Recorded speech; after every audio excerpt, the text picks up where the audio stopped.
Hi, I'm Amy Rossman, Executive Director of Rodman for Kids, a nonprofit focused on empowering youth charities to build brighter futures for kids, and your co-host of the Brighter Futures podcast. And I'm Jane Lima, Marketing and Communications Manager at Rodman for Kids, your other co-host of the Brighter Futures podcast, where we'll be telling the stories behind the impact in the people building brighter futures. This isn't just a podcast about impact. It's about the people behind it. The communities who come together, the connections that drive change, and the shared belief that we can build something better for kids together. On the Brighter Futures podcast, we will shine a light on the partnerships, programs, and people behind the impact, because brighter futures don't just happen, they're built together.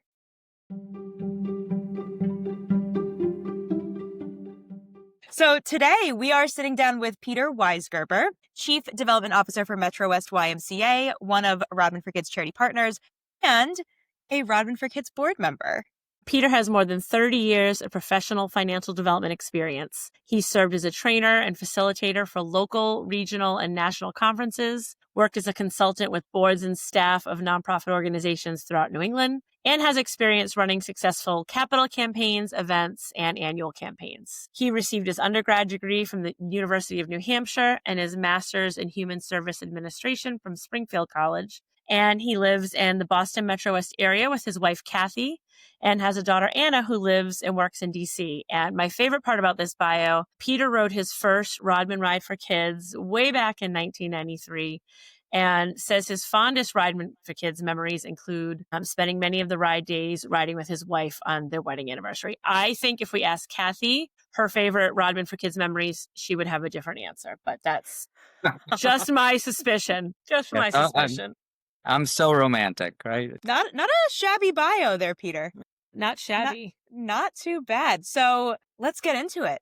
Thanks for being here. Yeah, I'm excited to join you. I've been involved with Rodman for a lot of years now, and it's just been so exciting to see the evolution of the organization, where it's come from, where it's gone, and I just know that Don is smiling down on both of you and all the folks that are involved in this fantastic event. Which includes you as our incredible board member and one of our charity partners. Yeah, and Don was a big fan of yours too. And I think when you first connected with us at Rodman for Kids, you were with the South Shore YMCA way back, Correct. right? You've been in the Y family for a long time. Yeah, Yeah. With the last 30 years, I've been with the Y family and have been very fortunate to have Rodman right alongside during that journey. So from the MetroWest YMCA to the Hockomock area YMCA to now the MetroWest YMCA. Awesome. I love it.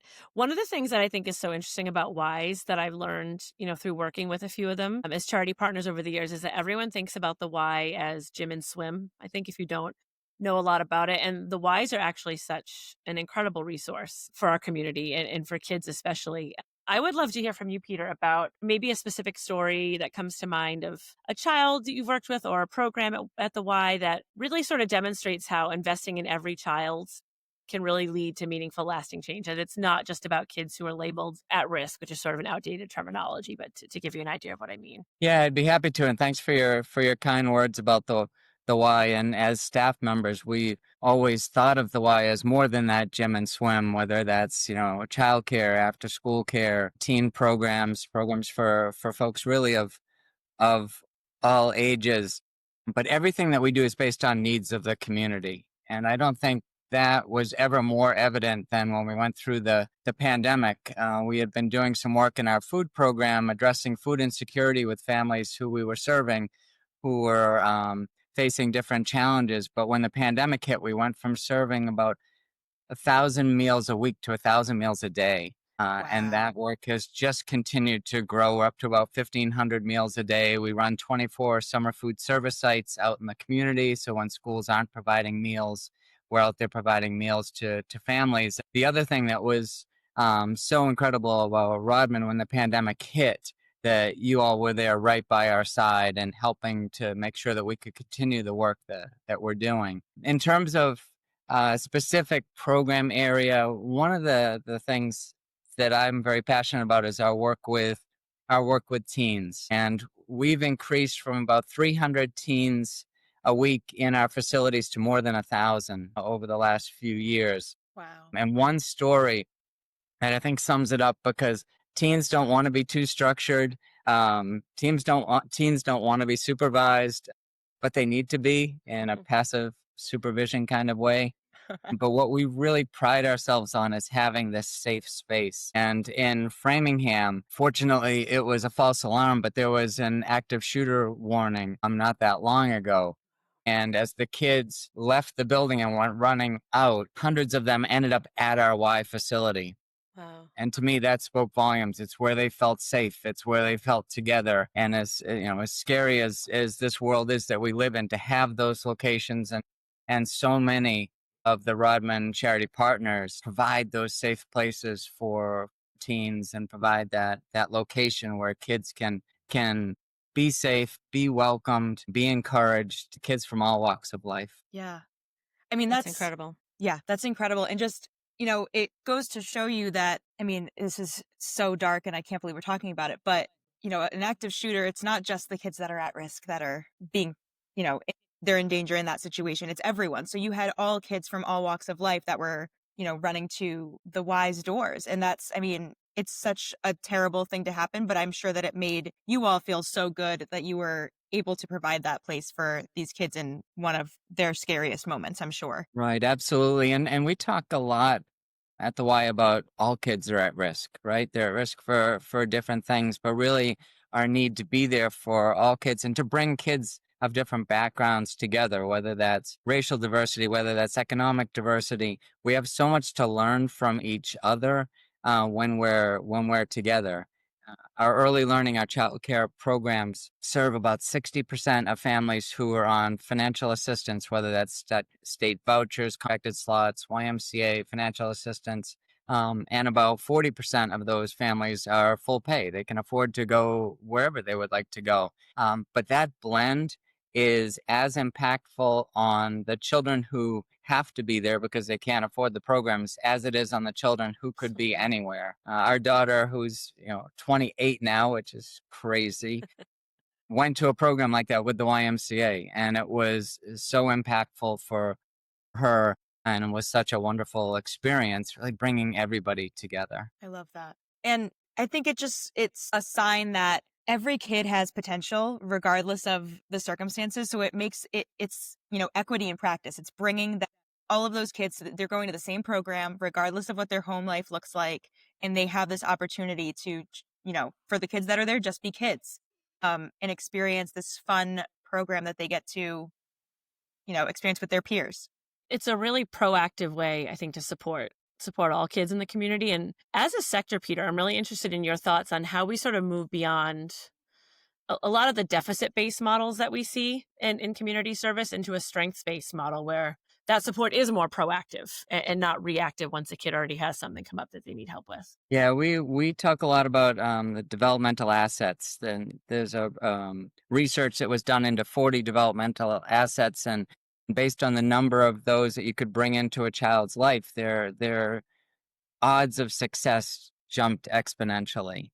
And looking at our programs and how do we bring those assets into a child's life, whether that's positive adult role models, right? Exposure to the arts. There's so many different components that if you're able to tell a child that they will succeed, they can succeed, and talk to them about the strengths that they bring, it changes everything, right? I'm such a huge believer in this idea of self-fulfilling prophecies.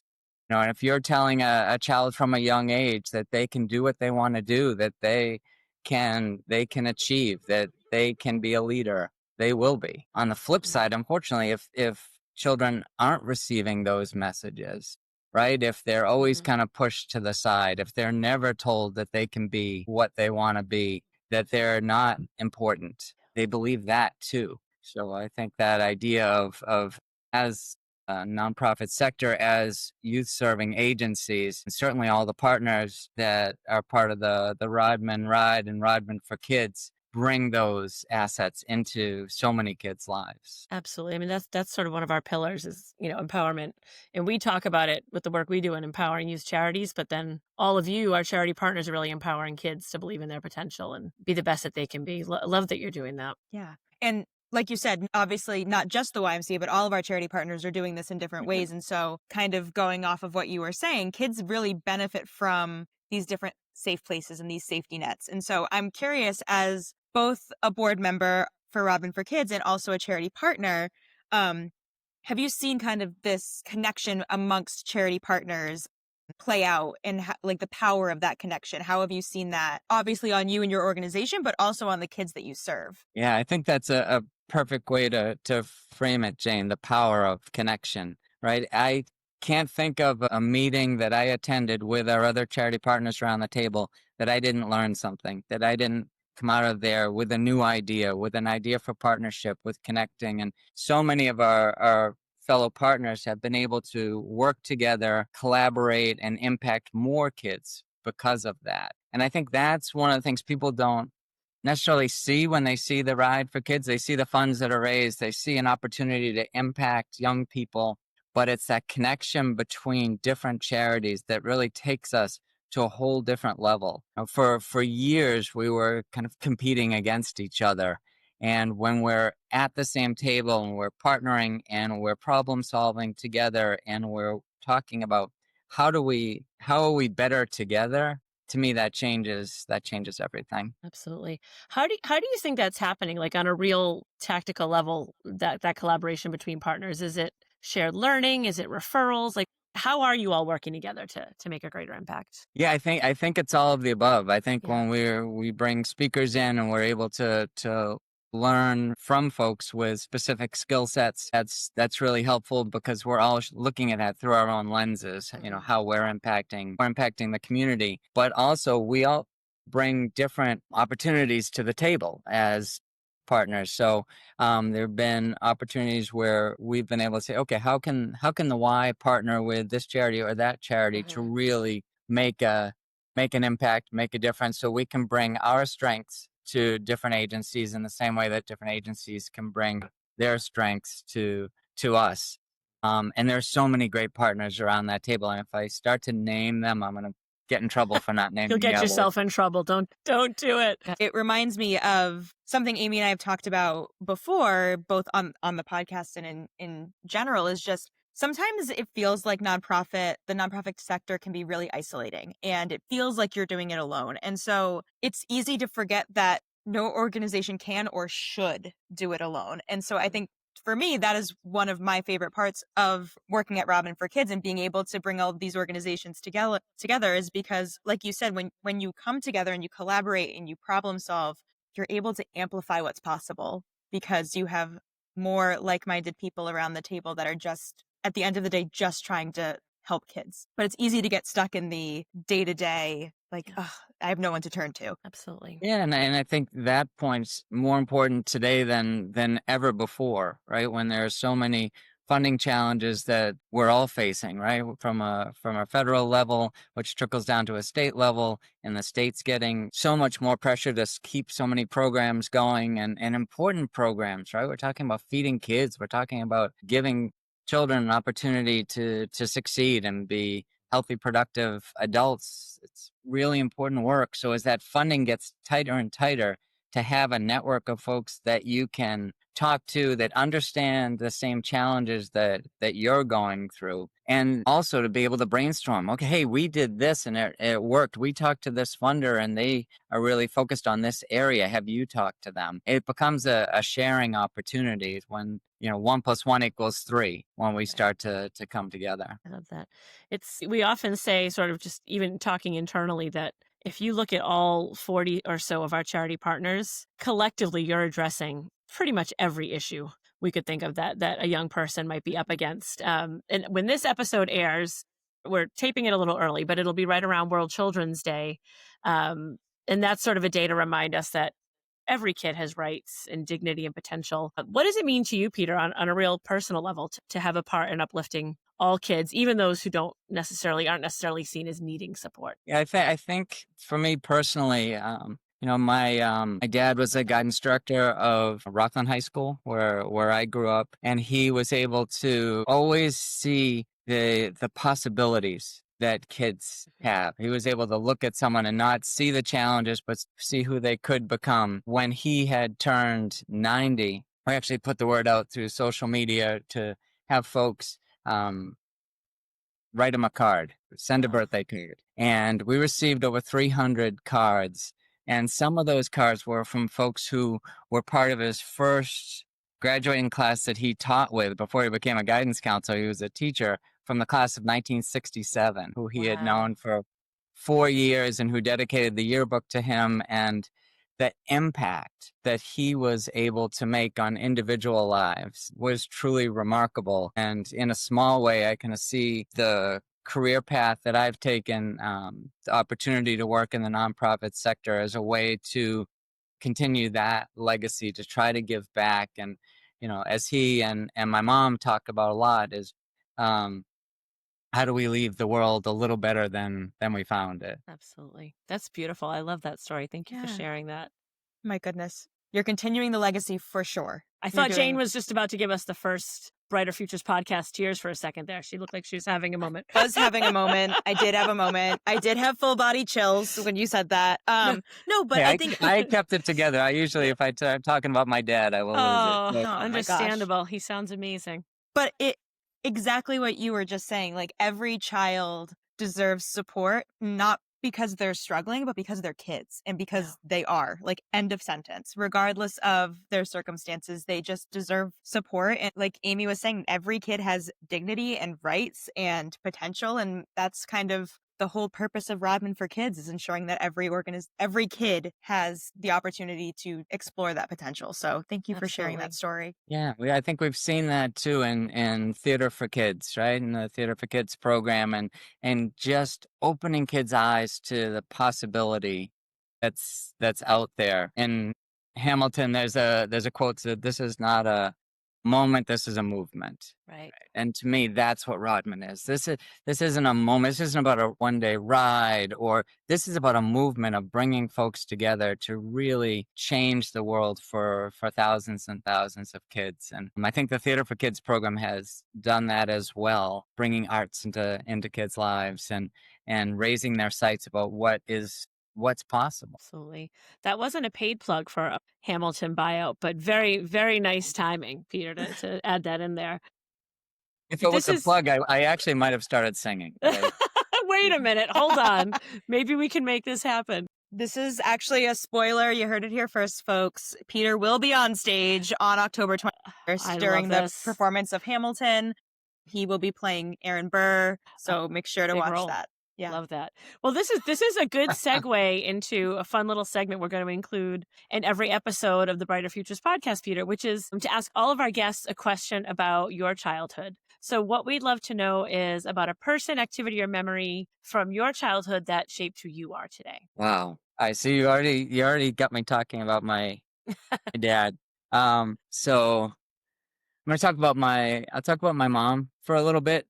Okay. So my mom worked in the superintendent's office in a neighboring town, but she taught us all the importance of commitment. If you were to sign on to something, you were going to give it your all, no matter what, and how important that was, even to the point that if you were going to school, you better not stay home sick unless you were really, really sick. But looking at the lessons she taught us in our lives, the impact of my mom and dad together, both in the field of public education, I think it gave me a different appreciation for those teachers, educators, administrators that were in my life during my journey from elementary school up through high school and beyond, because I had those folks in my life, and seeing how dedicated so many teachers are and how committed they are. And I think when we can, as nonprofit leaders, build on that work that the teachers are doing, connect with the lessons that children are learning in school, and then try to take that to the next level, that's when I feel like those lessons that I learned since I was a little kid really start to come to life. Your parents sound awesome. They do. They yeah. do. And you're awesome, so I see where you get it from. That's very kind of you. Thank you. I'm going to move into the next segment, which is my personal favorite segment. So this is a surprise to all of our guests, but every podcast, every interviewee, we are going to be asking you a question submitted by one of the kids that your work impacts. So I went behind your back, Peter, and I talked to Ashley, who got a great question. And it's hard hitting. I'm going to start there. It's a hard hitting question. And it is one that has been asked already. So clearly it's super hard hitting. The kids want to know. The kids want to know. Yeah. They need to know. This was submitted by Keisha, who is 17. She would like to know, Peter, what is your favorite ice cream flavor? And that is an incredibly important question because Yes. ice cream is a very important part of our lives for sure. So Kaisha is an incredible young leader. She's going to do amazing things. She's a senior at Hopkinton High School. She worked with us and helped us over the past summer. And so I'm building the suspense, right? To see like what is their favorite ice cream. So it's clearly and obviously and needs to be black raspberry. Oh, good answer. Good answer. I think it's a I think it's controversial answer. I think it's the right answer, but Amy does not agree. It's a solid choice. I mean, I'm not judging you for your answer. I don't know if it's clear and obvious, Peter, but I respect it. What is your favorite ice Well, cream? as then? our listeners already know, if they've been listening every week, I'm a mint chip gal, through and through. Yeah. See, and so I think that's more controversial than yours, Peter. it absolutely is, and I don't know why anyone would ruin ice cream by putting a mint flavoring into it. Like, why would I want to eat my toothpaste? I don't know, but Thank you. now Well, my then. question I have a follow-up question. Black raspberry chocolate chip or straight black raspberry? Well, depends on the day. Okay, fair. An occasional purple cow, which is even more stuff mixed That's in. when we're getting a little crazy. This actually is a hard-hitting question. No sarcasm at all. It actually is thought-provoking. And I think this is going to turn into an ice cream podcast, It might. actually. I think that'd be really great. But yeah, I think that kind of wraps everything up. Thank you for joining us, Peter. I'm so excited that you were able to chat with us about this incredible topic. And like Amy said, it's going to be airing around World Children's Day. So what a perfect time for this conversation. Well, in that spirit, I just want to make sure that I say thank you to the two of you. The legacy that Don and Marilyn created is absolutely remarkable. The impact that you help us to make and our fellow nonprofit partners make on a daily basis, it means the world to us. It means the world to our communities. You have, no exaggeration, impacted millions of folks since Don created this amazing opportunity. So thank you for including me, and thank you for helping me to be a part of the work that we do and to be a better, stronger leader. Appreciate those kind words, Peter. And I know I feel this way, and I probably speak for our whole team, that we feel incredibly grateful to get to be the stewards of the legacy that Don created. He built this house, and we're remodeling it, and we're things a little bit, but it's him at the heart of it all, and we just feel really lucky to get to do the work and work with all of you incredible partners who are doing the real boots on the ground stuff with the kids. So thank you for the kind words, much appreciated.